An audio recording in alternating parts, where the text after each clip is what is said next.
Hey everybody, welcome to yet another episode of the Psychology of Games podcast. My name is Jamie Madigan, and my mission in life is to popularize the use of psychology to making and understanding games and their players. In every episode of this podcast, I interview an expert on the overlap between psychology and video games to answer a specific question. I also have hundreds of other articles and dozens of podcasts over at psychologyofgames.com that you can check out. There's also links there to find out how to follow me and stuff. Go check it out. This is the episode about achievements and motivation.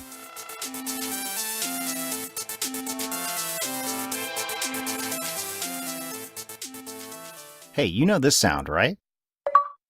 Yep, that's the sound of someone popping an achievement on the Xbox. Or how about this one?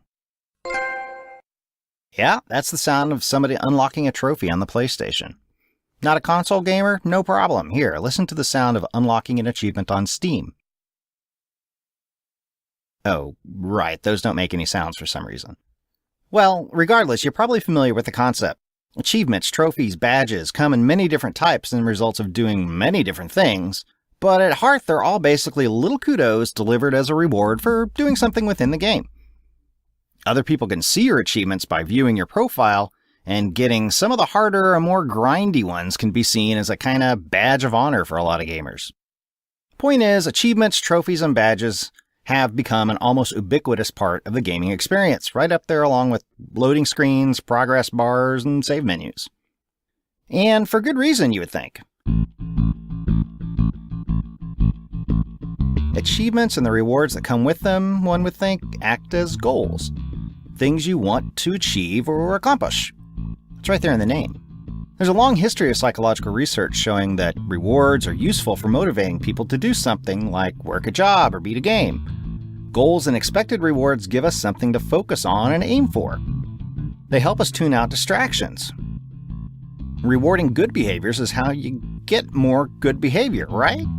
Achievements in games can only do good by keeping the player engaged and motivated to keep playing and trying new things, right? Well, it depends. Humans are complex creatures with finicky thoughts operating in nuanced social environments. Sometimes, under certain circumstances and under certain interpretations of what's going on, rewards can actually lower motivation. Or they can create unintended consequences because the goals blind people to all other considerations. Take, for example, the trouble Wells Fargo bank employees have gotten into recently over gaming an incentive system by creating phony email accounts and signing up customers for accounts they never asked for. As the saying goes, be careful what you reward, you might just get it. But surely not video games, right? Surely achievements are just straightforward ways of motivating players to set and reach goals that always get you the results you expect, right? Well, that reason alone is why I get a little concerned when you look at achievements and trophy systems. Taken to a gameplay perspective, you have players doing something that they already want to do. And they're not really playing games because somebody is forcing them. It's a fun thing to do that you do as a hobby. And now, on top of that, we're just kind of force-feeding extra rewards into their throats. Here's extra achievements, here's extra tasks you can do and stuff like that. Here's another reward. So do we need to worry about this effect happening where people start to shift some of their reasons for playing the game for fun into doing them for the rewards that you can get? In this episode of the Psychology Games podcast, my guest and I are going to explore the psychology behind achievements, trophies, and badges, including some circumstances where they might not quite function as intended.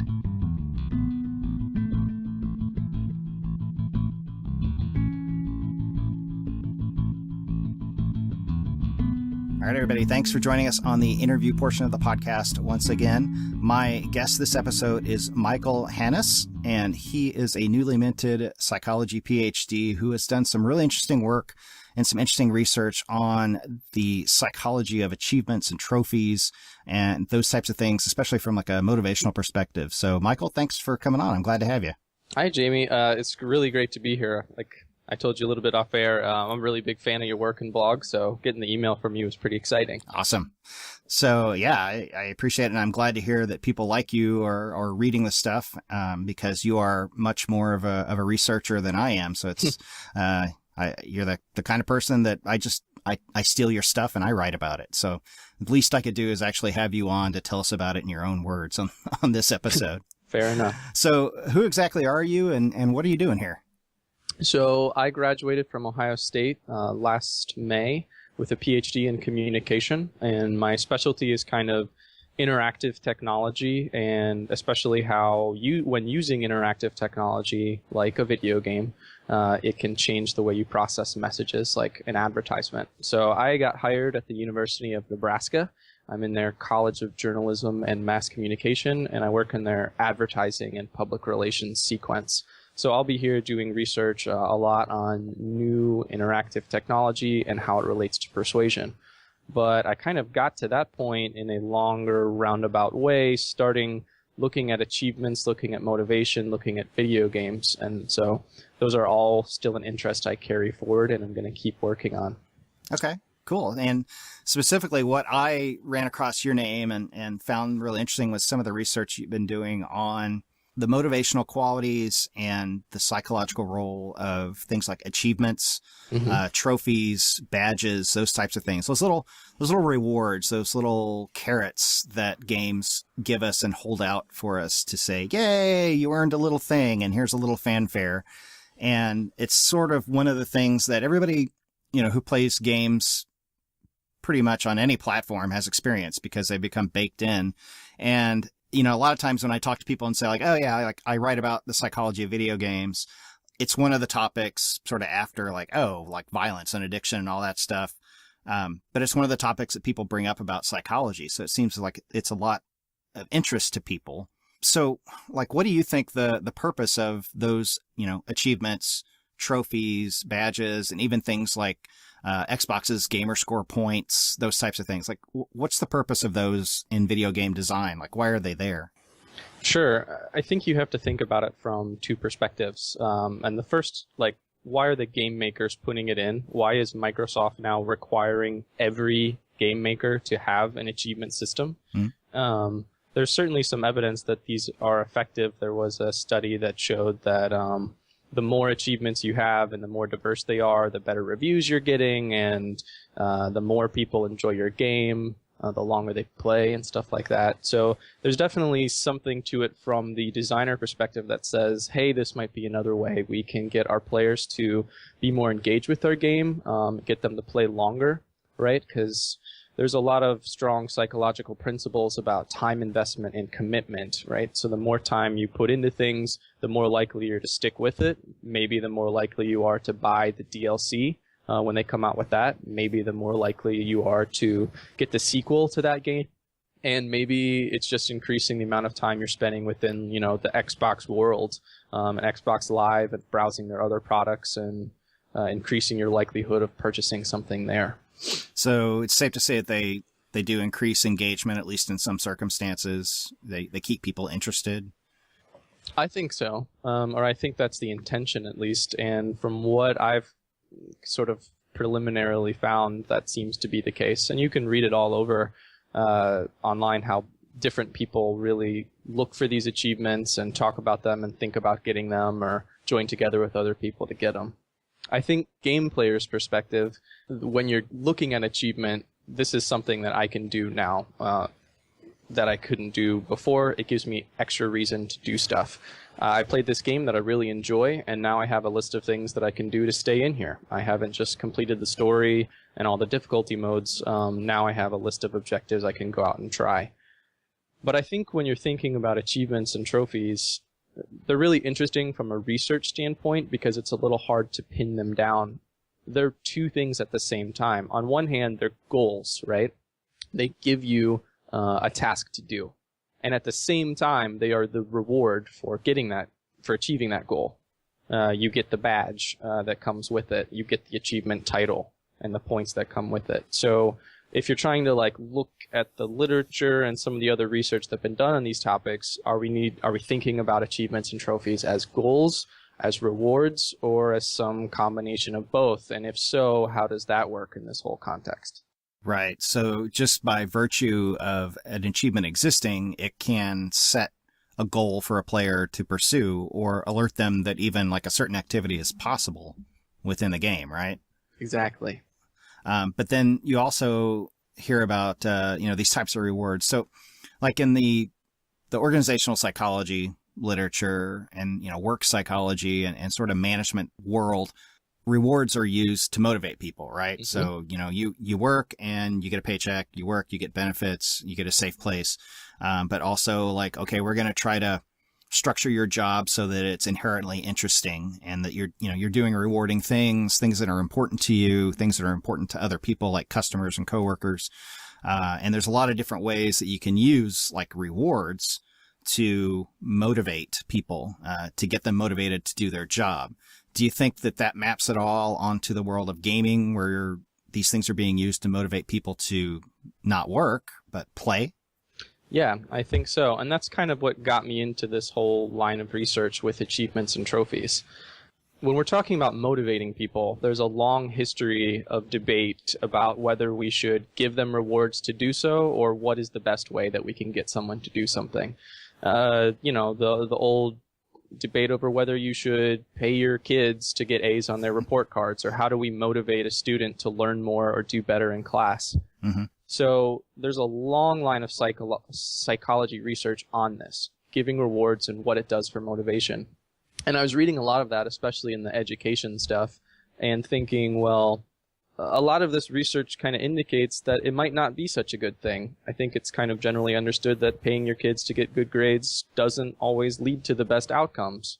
So why are we taking this concept and applying it to something else like games, giving people extra incentives, extra rewards to go and do something, especially that they're already doing anyway, that they're already enjoying and playing and things like that? One of the things that you've written about, in the papers that I read was the difference between intrinsic and extrinsic motivation and intrinsic and extrinsic motivators and how achievements and trophies sort of map onto that. So can you say a little bit more about that? Sure. When you're thinking about why you're doing something, why you're motivated to do something, the literature kind of breaks it into two examples. You're either doing something because you want to, and they call that intrinsic motivation. You can think of it as internal motivation.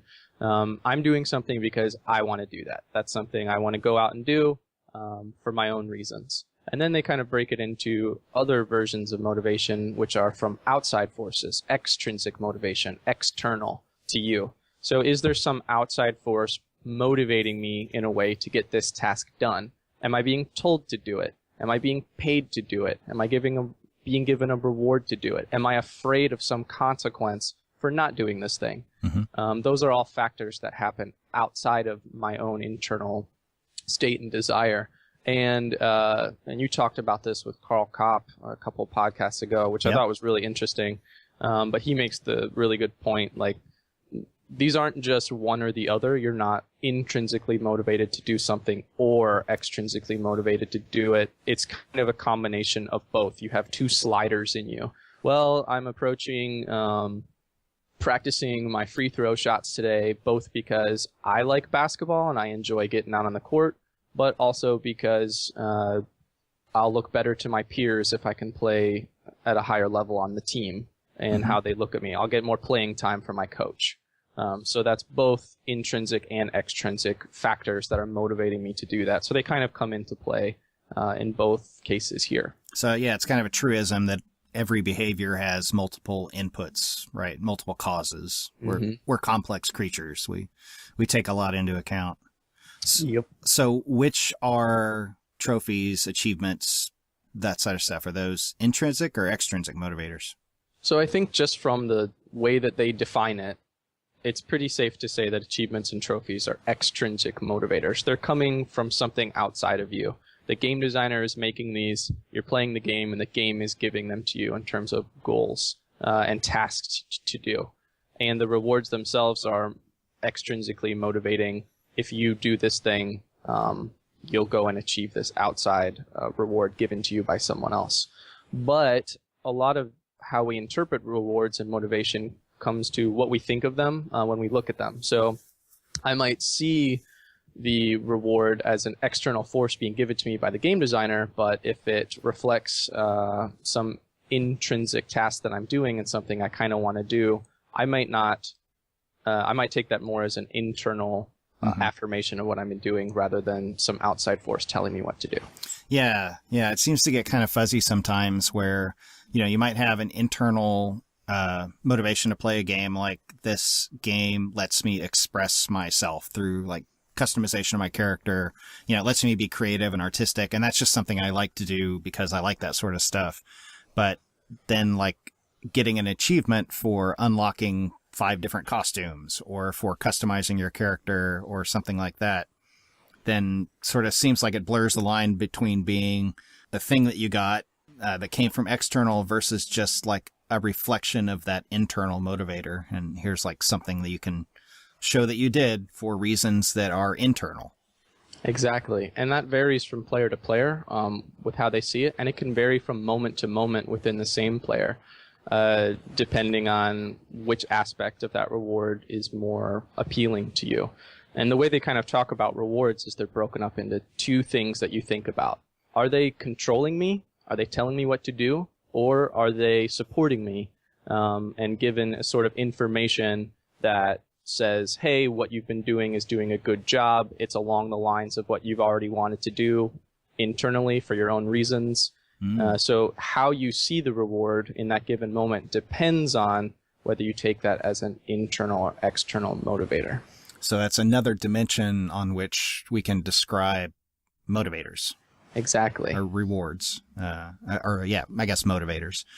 Interesting. Okay, so whether it's controlling or whether it is, what did you say? They say informational. Informational. Yeah, but you can kind of just think of it as anything that supports what you've already kind of wanted to do in the first place. It's a affirmation of your work and choices that you've made. Okay. So in the context of video games, what types of in-game rewards are most effective? Which ones are most motivating? Which ones lead to more engagement? I think that's a good question. Now, let me talk a little bit about something called the over-justification effect, because I think this is a good way to kind of give an example of how this all works, and we're not always just talking about external, internal, which can get kind of abstract. So one of the, and I don't have any proof for this story. It's been passed down to me through my advisor and his advisor, but those are the best kinds of stories. Yeah. In terms of the research on this stuff, it kind of backs up. It's a good example of how it works. So the story goes that there was a store owner of like a grocery store, and he was having these problems with these children throwing rocks at the outside of his grocery store. And he went to a prominent psychologist. I heard Zimbardo, but it could be anybody. Again, I have no idea if this is true. Okay. He went to a prominent psychologist and he said, hey, can you give me some technique to get these kids to stop throwing rocks at my store? Anything I do doesn't work. They just keep coming back every day and it's scaring away customers, and I just need something to do to get rid of them. So the psychologist thought about it, and he comes back and he says, okay, here's what you do. So the next day, the store owner went outside and he went up to those kids, and this was back in the 60s or something when inflation wasn't as high. So he went up to them and he was like, hey, I really enjoy you kids being around my store.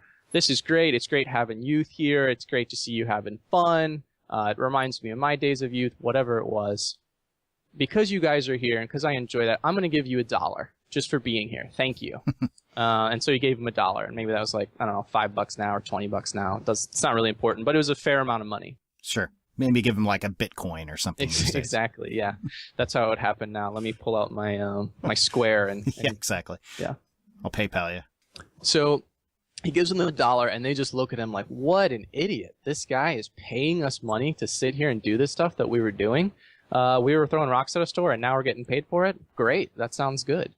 So then they kept throwing rocks at the store and thought the store owner was dumb. The next day, same thing happens. Owner comes out, hey, great job. Really like that you guys are here. I don't have quite $1 this time, but glad you're sticking around. Here's 50 cents. And they think the same thing. And this goes on. Same thing next day. 25 cents he's giving them. Now he's giving him a dime. Now he gives him a nickel. And on the last day, he's like, thanks for being here. Really appreciate it. Here's this penny. That's all I can really give you right now, but I'm glad you're around. Keep coming back. And at that point, the kids are like, oh, a penny? That's not worth my time. I was getting paid $1. Why should I sit here and do this for a stinking penny? I'm not doing this anymore. and then they go away.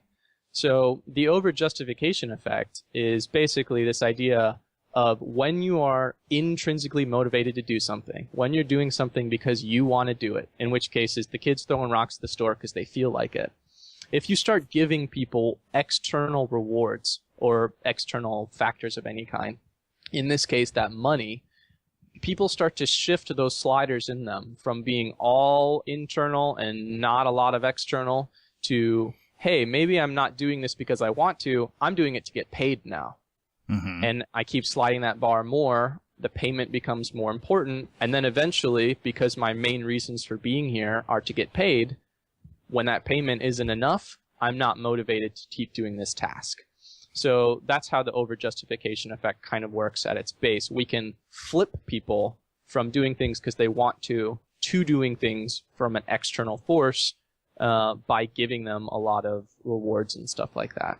So that reason alone is why I get a little concerned when you look at achievements and trophy systems. Taken to a gameplay perspective, you have players doing something that they already want to do. They're not really playing games because somebody is forcing them. It's a fun thing to do that you do as a hobby. And now, on top of that, we're just kind of force-feeding extra rewards into their throats, right? Mm-hmm. Here's extra achievements. Here's extra tasks you can do and stuff like that. Here's another reward. So do we need to worry about this effect happening where people start to shift some of their reasons for playing the game for fun into doing them for the rewards that you can get? And I'm not saying this happens for everybody. I'm not saying it's cause for concern and sounding the alarm, but it's something we ought to look into more and decide, like, maybe this is something we should be concerned about. So the over-justification effect sounds like a good thing, or it was put to good use in the storekeeper example, although I imagine those kids just went down the street and started smashing some other poor sucker's windows. But here it sounds like it could work against the designs of game developers in that once you start offering rewards for things that the players were enjoying anyway, then once those rewards are over, like once they've earned the achievement, then they don't have a reason to keep playing the game. Exactly. That's a potential problem with this approach is what happens when the rewards run out, or what happens when they're not as worthwhile as they used to be. And there's a reason that game designers for years have increasing rewards as you go through a game. You start at level 1 fighting a rat and you get 10 experience points, but maybe those 10 experience points get you 20% to the next level. Mm-hmm. But by level 50, you're fighting some big monster, you're getting 10,000 experience points, and that might only get you 1% closer to your next level, but it still feels like you're getting more back. You're getting 10,000 compared to 10. So they have to keep upping the ante to make it more worthwhile. Yeah, so I imagine there's things smart game designers could do, like you said, like stacking those rewards and those outcomes, gating achievements, like you can't earn this achievement until you've played through, this part of the game or something like that. Yeah, and I think reimagining some of these rewards as not just being contingent on the ending, on doing it, what they call performance contingent rewards. So that is, if I do something, I will get this. Mm-hmm. Is there another way that we can incentivize rewards? There are engagement contingent rewards where kind of if you just put in effort, you get a reward regardless of whether you completed it successfully or not. There's a lot of movement. That's the give everyone a trophy award. You press start. Yeah. Here's your achievement. And we know that people don't really like those either. Yeah. So because they're meaningless. Yeah. Exactly. Can we reconceptualize them in some other way that emphasizes things like more cooperation with other people and working together towards a common goal? Because in this case, we know that cooperation can be really good for internally motivating people. Yeah. Even outside of achievements and trophies, this makes me think of when you finish like the storyline, like the main quest or the main storyline of a game, but there's still stuff left to do. Like a lot of times I'll quit playing the game because I felt like I've already gotten the reward of finishing that main storyline. Like I was working through my backlog on the PS4 and played Infamous Second Son, which is like an open world game. And I finished the storyline in that, and the little dialogue box came up and said, like, congratulations, you've freed Seattle, but there's still much left to do. Go, like, do all these little side activities. And I was like, nah, I'm good. I've had enough of this. Like, what, why? To what end? Like, I'm not going to get any more story beats out of it, which was a major reason for playing that game. And especially by that point, I had already done enough of those side activities that they weren't inherently interesting anymore. Yeah, and I think this can be on an individual gamer-to-gamer basis thing too, but a lot of people look at additional quests like that as work to do, or they look at them as like an opportunity for more things to explore and stuff. So how you're approaching that, because I'm definitely more on your side. I look at an achievement and I'm like, if that's not going to happen in my course of normal gameplay, I ain't doing it. Right. That's work for me. But we interviewed in one of the studies we did a whole bunch of different gamers and focus groups, and we're talking to them, and they range all over the place. Some of them sort of look at the game as a whole with achievements included and just want to complete all of the tasks possible. And that's just part of their normal gameplay. That's how they play games. And that's what they get enjoyment out of. Mm-hmm. So there's individual differences amongst people, maybe something tied to personality or expectations that will determine how motivating some of these reward structures are? Sure. I don't know enough about the individual differences. That's not what a lot of my work has gone into, but it certainly seems like in the general cursory in research we were doing in these focus groups that it's kind of coming down to that. But you can vary from where you come game to game as well. Yeah. I know that there are researchers out there who are putting together like player types or archetypes that are based on, like personality inventories and some other measures of like, okay, you're like an explorer or you're an achiever or you're this type or that type. And it informs like what types of gaming experiences you're attracted to and which ones make you happy and satisfied. And I can imagine then that if you start looking at it on the mechanical level, that, it would continue down to that level of analysis where these are the types of achievements or the types of activities that you enjoy, and whether or not you're motivated to do them would depend on both your makeup and how they were sort of presented to you in the game. Exactly. And I think that kind of drilling down for the research, what achievement categories are effective for what kinds of players, will build some of the most effective achievements in games in terms of getting people involved. But I try and keep things to a little more of a broad overarching level. There's also factors you can look at. There's a need for achievement trait that we can measure within people to see how much they in general want to earn things. And I've seen other classifications just for achievement people, like there's the casual, there's the hunter, and there's the completionist who has to finish everything. So just within achievements alone, there's a lot of variation in types. Yeah. So kind of going back to the over-justification effect, you actually did a study on this in like a classroom gamification setting, right? Mm-hmm. Or you were at least involved in that study.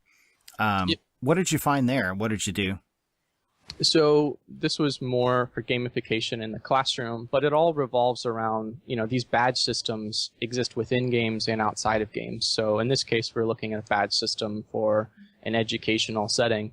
And we had multiple classes for the same course. And in one course, we had the normal grading scheme. In another course, we had a mandatory badge system and leaderboards that they had to participate in. And in another class, we had it optional.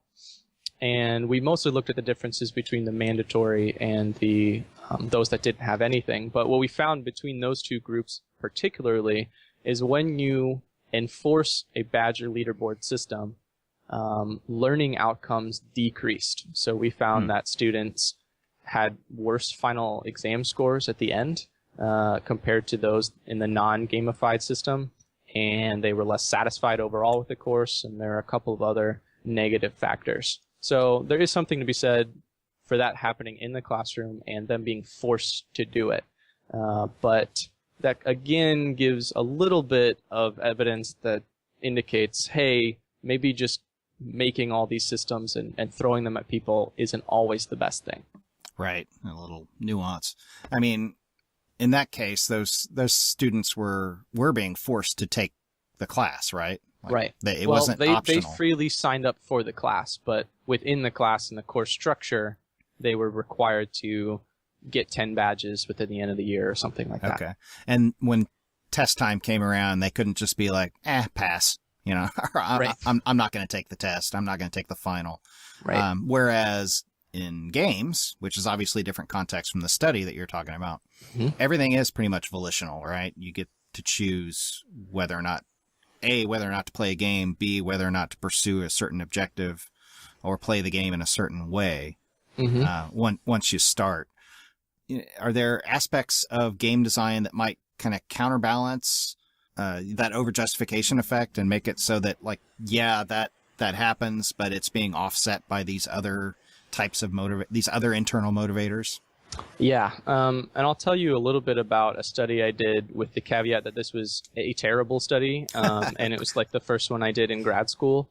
Okay. So everybody, their first time is terrible. Yeah, exactly. So it's not like it's published or anything, but there's some data that it kind of speaks to this point. And what we did is we had people either play a game or kind of watch a game. And as they were doing that, we just gave them money. And we just like would walk into the room and say, you're doing what you're supposed to be doing. Here's some money. And so this isn't directly linked to their gameplay like some achievements are. But the idea was to get at when you're just doing what you normally want to do, what are these external rewards that pop up that you sometimes don't expect? What are they going to do to you in terms of how much do you like the game? How much will you keep playing? Or how much are you interested in the material? And again, what we sort of found is when you give rewards to people who are playing the game, they tend to take those rewards as a pat on the back. It's clear that they're doing something, right? They're in there making choices within the game. They're jumping up and down. They're turning left and right. They're playing through as they want to and making all of these decisions and choices. So when you get a reward, it says, hey, some of those choices you made were right. And you did that. So good job. When you just give it to people who are sitting there watching, then they don't have those previous choices and experiences to fall back on. So the only way they can think about that reward is somebody's walking in here and just shoving this at me. I don't really feel great about that. So that's kind of what we found, and that speaks a little bit to what you're saying, that there is something inherent about the nature of games that might change the way that we perceive some of these rewards, and that they might not be as negative as I was talking about earlier, or in the classroom context. They might be perceived more as that, going back to informational instead of controlling. Right. Because it all comes down to, do you think these rewards are an affirmation of your competence and are an affirmation of choices you made? Or do you sort of think of them as more, somebody else is just giving this to me? Arbitrarily, yeah. Yeah, that makes me think about how we learn, and just like human learning based on rewards and punishments. You know, when we receive an unexpected reward for something, like it's human nature, it's how our brains have evolved, that we try to figure out why we got it. Like, whoa, wait, something good happened. What in the environment can I be on the lookout for next time, in order to predict when this is going to happen again, so I can get more of a good thing? And if that's impossible, then it is almost by definition not motivating. Yeah, I think that's a really good point and a really good way to think about it. So given that, do you think that achievements and rewards, trophies like that are kept secret, are more or less effective? Because, you know, a lot of times you'll look at like a list of achievements, and maybe this is less than it used to be, but you look at like a list of achievements and it'll say like secret achievement, and it won't say what it is or how you get it until you actually get it.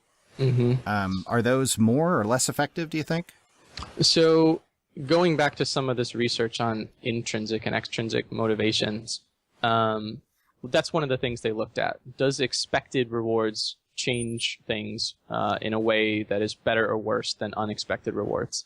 And the conclusion that I take from the many articles published on this is that expected rewards should be a little worse on your internal motivation than if they're unexpected. Because the idea is, if you're thinking about the reward a lot, then you get more towards that shift of I'm doing this for the reward instead of I'm doing this because I want to. But at the same time, in persuasion, I study something called reactance, which is basically resistance. When you feel like somebody's telling you to do something, we throw up a lot of barriers. We don't want to do it when we feel like we're being forced to do something. And I don't.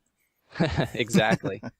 So I think unexpected rewards might actually, and I don't have proof for this, this is just my opinion, unexpected rewards might pop up a little bit more reactance if you're seeing them as controlling. Like, oh, wait, what? I was doing this thing and now you're telling me that I should have been doing it? Like, how dare you? Well, now I'm not going to do it anymore. Yeah, there you go. There's a PhD dissertation topic for somebody listening out there. Yep. Yeah, so that it sounds like that kind of goes back to the idea of the rewards being controlling versus informational. Right. What other kinds of things determine whether or not a reward or an achievement or anything like that is going to be seen as controlling versus informational? Some of it has to do with that expectation, whether they're coming. Some of it has to do with whether they're contingent on completing a task or for other reasons. Mm-hmm. And a lot of, like, in terms of what to do, if you build something around giving the player lots of choices and ways to affirm their competence, and these rewards are just a additional pat on the back that says, you know, you've done this work, you've made these choices, you are empowered in doing what you're doing, so good job. Mm-hmm. That's a really good way to make it not feel controlling. Because when you think about it, like, we've been getting rewards to do tasks a lot called getting paid for a job. And we're not like... It's one of my favorite rewards, yeah. Mine too, especially now that I have one out of grad school. But we're not just crippling the workforce, giving people money for what they're doing. A lot of them are still intrinsically motivated to do so, and some aren't. But so you're taking that money as an affirmation of what you've done. I've made these decisions. I've pushed forward these projects. This money is another affirmation that I'm getting what I deserve. And so I don't feel like I'm being forced to do it. And where you see the problems come up are where there's a discrepancy between that. I'm not getting paid enough that it really feels like a pat on the back for all the choices I'm making, and stuff like that. I think you see this, or a popular example has to do with athletes and salary negotiations. Mm. So pro athletes, for the most part, always played the sport because they really wanted to since they were a kid, and they have this love for the game. But you can see some of them as they grow older and these huge contracts become a big factor of their work, sitting out and not playing in order to get a better contract. And this is a big sweeping generalization because a lot of times they do deserve more money and stuff like that. But at a very basic aspect, this is they're not doing this thing that they used to do because they wanted to for fun. And now they're more thinking about this external reward, which is being paid. Yeah, that's an interesting point. Yeah, and money in the world of work tends to be a satisfier. Like, you get enough of it and you sort of become satisfied with it. And then the additional things that motivate you tend to be more internal motivators, like you wanting to do a good job or wanting to make a difference or whatever. And right. The problems come up when perceptions of injustice or unfair, like I do the same work as Michael, but I get paid more or less. And that starts to cause the problems. So, we talked about the over justification effect. Any advice for game developers on things to avoid when building those reward systems and those trophies before we move on? The kind of big takeaways are you need to be careful when someone is already interested in a task. This is another factor that is involved in all of these rewards. Because external rewards are actually really good when you have no interest in a task. If you want to get people to do stuff that they don't want to do, give them some external rewards, because then they can think about those rewards instead of thinking about the crappy task that they're doing. Okay, that makes sense. Yeah, and that's why a lot of the issues come up when we're giving external rewards for tasks people are already interested in doing, like those kids throwing at the stones at the store. Then maybe it becomes a little bit of an issue. And because gamers are so wrapped up in this is something, the gameplay itself is intrinsically motivating and they're initially interested in it, we need to be a little bit careful about these external rewards. So I guess my suggestion to game designers is be careful about these things seeming controlling. And I don't have great design suggestions for how that will be. But I think if you take caution and take steps to always make sure that the achievements are a direct result of a player demonstrating competence or making choices and going along their own path, you should be in pretty good shape. Yeah, it almost seems like in Fantasyland, the perfect system would be one that adapts to what the player is doing. So, if they are playing the game and they're doing something like expressing a lot of different choices and maybe using different loadouts or different options, then they're doing that because they're having fun, presumably, so you wouldn't give them a reward. But if another player was just trying to stick to the same thing, then you might give them rewards when they start down the road of doing something different. And so the actual achievements might be customized to what's motivating, or at least what the player is doing in that particular playthrough. I wonder if anybody's ever experimented with something like that. Yeah, I'm not sure. I think that'd be a good path to go down. Yeah, that would be really interesting. So one of the other things that comes up when we talk about achievements and trophies is that you get to share them with people, or people can go and look on your gamer profile and see like, oh, Michael he finished this game, he got all 1,000 points for it, or he beat Dark Souls on the highest difficulty setting or whatever. And that stuff is sort of interesting, and it communicates something about not only the types of games that you play, but maybe how well you play them or in what way you play them. So in one of your papers, you wrote about signaling theory and how it can be applied to badges, trophies, and even like competitive elements of games like leaderboards and that type of thing.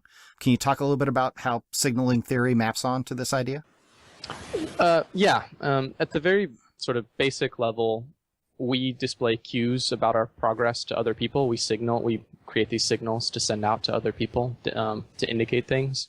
And I think when you think about achievements and the kind of signals you're sending, especially in online contexts, especially when you could be more or less anonymous behind a pseudonym or a gamer tag or something like that, and you look at someone else's profile, we tend to place more value on things that can't be easily faked than we do on information that can be. So if you think about an online dating profile, I know that you could fake all of the descriptions about yourself. I know that you could even take a super flattering picture, but that's still a little bit harder to like truly fake, unless you just put up a totally different picture of somebody else. So which I imagine happens, but yeah, it does. So is there anything that is definitely reliable? Is there some cue from the system that says something about me? Like maybe on my online profile, there's a spot where other people have rated me. So that's not something I can really fake unless I go to great lengths to do it, as some restaurant managers on Yelp do. Right. Sock puppet accounts or get your friends or whatever. Yeah. Exactly. But it's a little more trustworthy. And so you get these cues from the system that are an affirmation that we can trust. And achievements are a pretty good cue from the system. Like, hey, this person objectively did kill 300 zombies this one time. He can't lie about that. I'm verifying this from a gamer design, from the game design or Xbox perspective. This is what happened. So we can place more value and trust into that signal, as opposed to them just typing like, I'm the best Halo player in the world. Well, come watch me. Which they will also do. But exactly. Yeah. But you can at least trust that achievement if it's there or not. But one thing to think about when, even when it comes to how objective these achievements are, and this is something that came up in these focus groups we talked about, is, are achievements a reflection of skill when you see them on someone else's profile, or are they a reflection of time spent in the game? Because maybe you're really bad, and it took you 5 years to beat Halo on Legendary. So that's more of a time investment than it is you beat it the first time through. You're really good at the game. Or some of these just have other achievements like this, where you can either be really skilled and get them quickly, or just grind it out. And so what is that achievement saying about you when you look at it on someone else's profile, or when you display it on yours? Yeah. Yeah, it makes me think. I've been playing a lot of Overwatch lately, which is Blizzard's competitive first-person shooter. And my daughter also plays it, and we only have the one Battle.net account, so we kind of share that account. And she's got, she plays different characters than I do, and it kind of pains me to say this, but she's probably better at the game than I am at this point. She plays a really mean Tracer, can just rack up kills. And looking at that information, like, well, I don't have all of those achievements, or I don't have that record of kill to death ratio, with those characters. And I feel kind of bad about it. I feel like I'm lying or miscommunicating something about myself whenever somebody looks at my profile like that. So I get what you're saying. Oh yeah. Or I play a lot of Dota 2, and it's kind of interesting because on your profile, you can pick a few selected stats to show about yourself. And one of them is just like wins, just how many wins you have. It doesn't tell how many games you've played, not a ratio, exactly. So you can be like, you have no idea if this person is winning 9 out of 10 games or 1 out of 10 games, and they've just been playing for 10 years. I wonder if people like to have that level of control over the signals that they send out, and where you draw the line about, sending muddy or misleading signals versus letting people say what they want about themselves. Yeah, and then you get into this whole aspect of impression management and the kind of person you want to display and for what reasons. But I think people like having the option, at least. Yeah, people like options. So you mentioned briefly the study you did where you essentially sat a bunch of gamers down and had, I guess, I don't know if you call it like focus groups or sort of structured discussions around like, what do you guys think of achievements and trophies and these sort of extra outside of game reward systems. And that's in a paper that's in Computers and Human Behavior that's in press at the time that we're recording. What did you find out from people when you asked them directly about this stuff? So one of the things that really surprised me, and maybe this is because I'm a person that isn't crazy about achievements, but most people, almost everybody liked them, and the most negative things that they got to were mostly indifference. So they really weren't bothering people. I thought they might be distracting, and a little bit of that came up, like when you're in a cutscene of some intense storyline and an achievement pops up and dings in the right corner, like that's going to pull you out of that immersion you were feeling. And a little bit of that was reflected, but overall, and this is a very small group, but they seem to be a pretty big fan of them, at least just having them around. So they were like, meh, I might choose to do this, I might not, but I like having the option that they're there for some extra things to complete. And that was something that came up pretty often, was if they really liked a particular game, they'd be more likely to look at the achievements and fill out all the tasks because it gave you more of an opportunity to stay there. Right.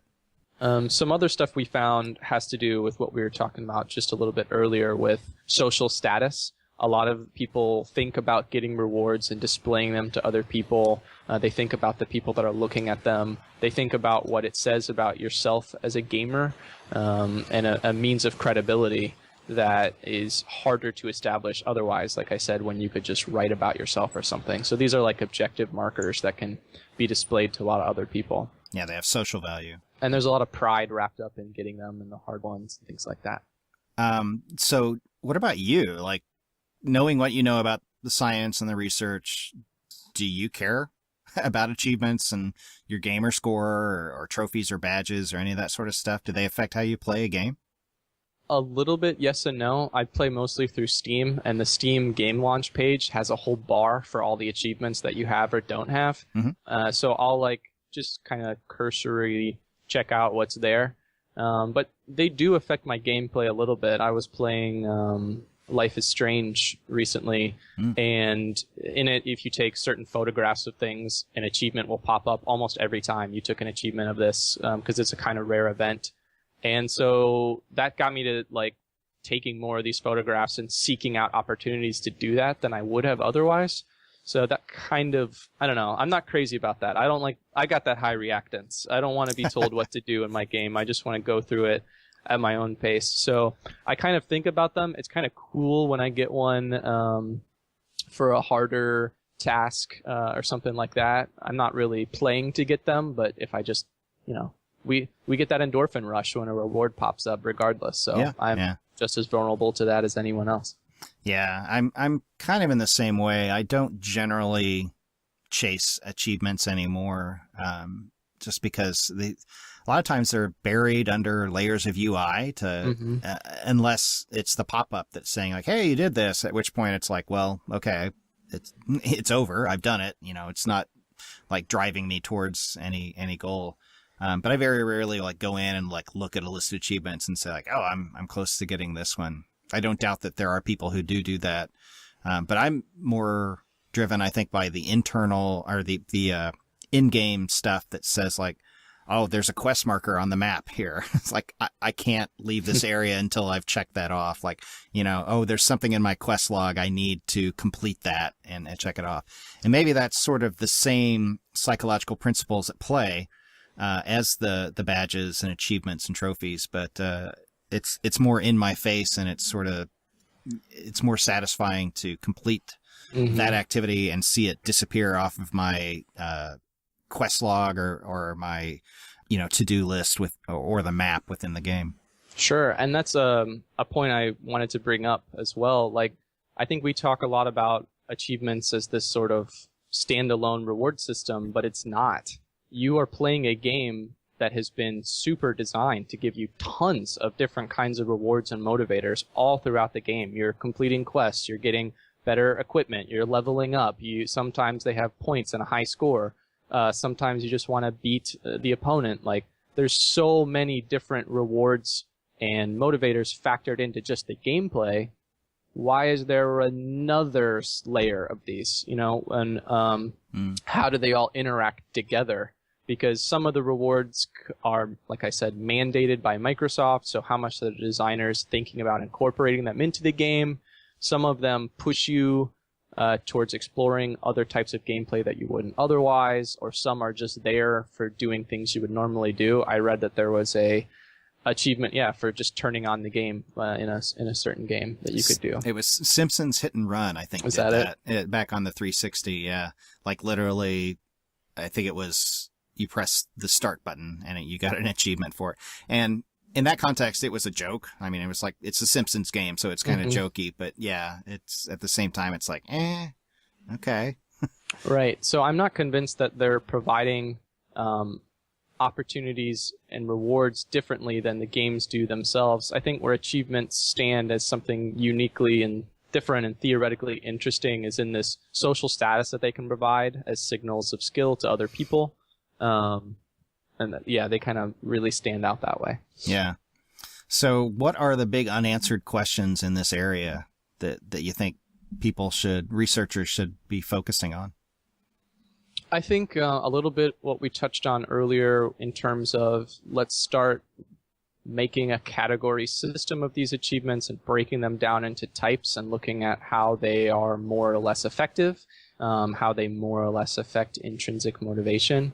I also think that there's some worthwhile work to be done looking at immersion into a game and how achievements mess with that. Are they breaking it? Are they breaking it a little bit, but it's not a big deal? Does that create a sort of, do you get angry when you're sucked into something and you're popped out because of a warning? Yeah. So I would be interested in work going in that way. And also, again, what types of players are the most motivated to look for these, and how do the different types work with those kind of achievement-centered players? Yeah, that sounds... I would like to know the answers to those questions. So, very much. Okay, so to close things out here a little bit, a couple of questions. What have you been playing lately? You mentioned Life is Strange, which I have in my Steam library downloaded, and I keep meaning to get to, but I haven't. Have you been playing anything else, or how is that? Yeah, I really recommend that. I'm on the 4th of 5 episodes, but it's really interesting in terms of storytelling. Really well done. And I can never get away from Dota 2. I've been playing that since the Warcraft 3 days. Wow. And I decided foolishly to try and make Street Fighter V my first fighting game, and I'm playing in a community full of people where it's, they're just really good. So that's been rough going. And I like to play some strategy war games. Hearts of Iron 4 I've been playing a lot too. It's really excellent. That sounds like it involves tanks, right? It does. It involves it's kind of like Axis and Allies from a computer simulation. Pretty neat. Cool. Most recently, myself going through my PS4 backlog, and I finished up Infamous and Infamous Second Son, which was was it like a launch title for the PS4. So it's amazing how good it looks, though, for a title that early in that generation or that console's life cycle.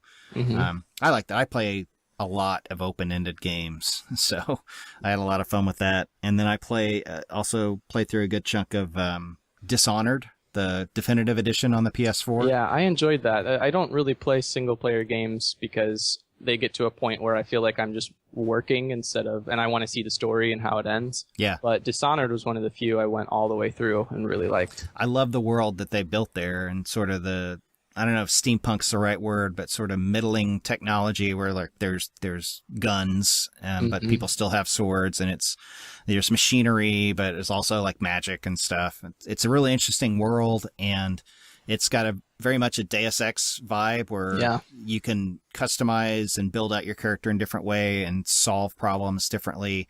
And I'm trying to do like as non-lethal a playthrough as I can, where I don't just straight up hobo murder everybody in sight. I like knock them out, and there's like non-lethal options for taking out bosses and that sort of stuff.